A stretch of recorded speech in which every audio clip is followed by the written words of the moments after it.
to get the sharpness of this beautiful short reading, we just have to remember that these words were spoken after they had eaten the Last Supper, and he had washed the feet of the disciples. And he was preparing them for the scandal of the cross.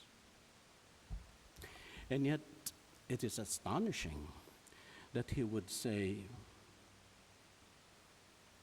"But I will see you again, and your heart will rejoice, and no one can take that joy away."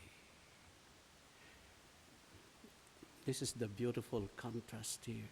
He is going to the cross to die, to suffer, to die.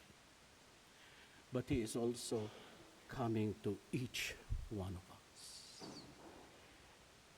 to the disciples and to you and to me. That is the image, the coming of Christ.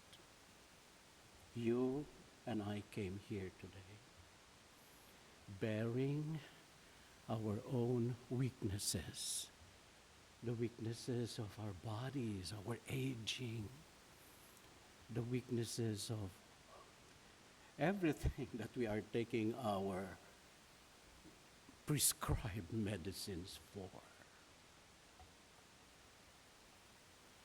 We have come with doubts and fears about the world, about our own selves, about our families, and so on. And that is exactly where Jesus is coming in.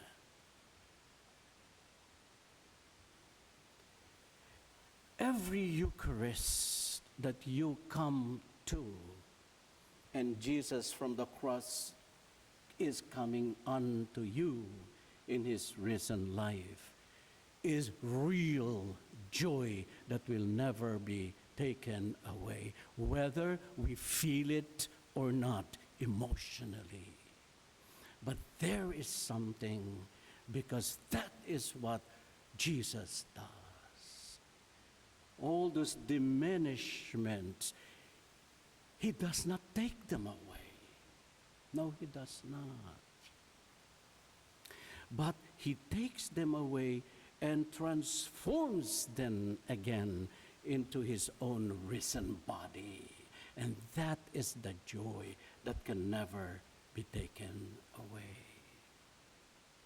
Gregory of Nyssa, one of our church fathers, is the one who said, the coming again of Jesus, and think now about the Eucharist.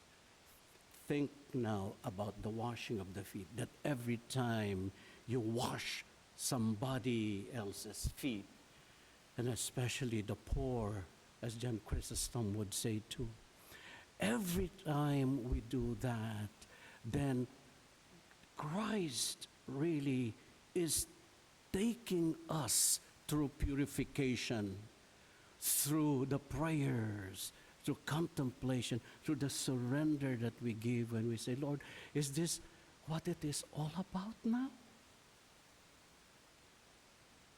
Will I carry all these pains now to the grave? And every time we say that, Christ is really expanding in us, and we are becoming more like Christ. That is the central point of Gregory of Nyssa, that every time Christ comes into us in the Eucharist, in our charity and everything, epektasis is his word, we are also being stretched more and more and more into becoming like him. And John Chrysostom added, he said this, do not honor Christ in the chalice. Chalice is always a symbol of suffering, diminishment, like Jesus was diminished to the cross. Do not honor Christ in the chalice while neglecting the poor. You see the washing of the feet there. Every little action of forgiving, of giving of the self, no matter how small, could just be a little bread, could be just what have you. It could just be offering your pain to the Lord. Expands us again into the joy